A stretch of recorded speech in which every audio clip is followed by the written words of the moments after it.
Hello everyone मोर अन्य eighty नतुन भिडिओले आपनालोक सकलोके स्वागतम जनाइছো आरो विश्व परिवेश दिवसर सकलोলৈকে এটা ডাঙৰ অনুৰোধ লৈছো। আজি হল 5 জুন বিশ্ব পৰিৱেশ দিৱস, সকলোতে জানেই।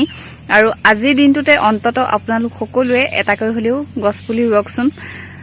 আমাৰ পৃথিৱীখন নহলে বহুত বেয়া পৰিস্থিতিলৈ গৈ আছে। আপোনালোকটো সকলোৱে গম পাইছে, অক্সিজেনৰ অভাৱ হৈছে। আৰু এটা সময় এনেকুৱা পৰিস্থিতি নাহক যে আমি সকলোৱে অক্সিজেনৰ অভাৱত তিলকৈ মৃত্যুমুখলৈ যাবলগীয়া হয়।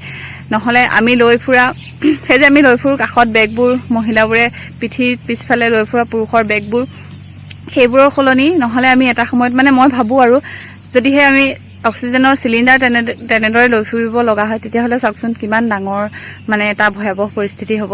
গতিকে সেই পৰিস্থিতিটো যাতে নাহক, গতিকে আপোনালোক সকলোৱে এতিয়াৰ পৰাই চেষ্টা কৰক, সকলোৱে এটাকৈ হলেও অন্তত গছপুলি ৰুওক।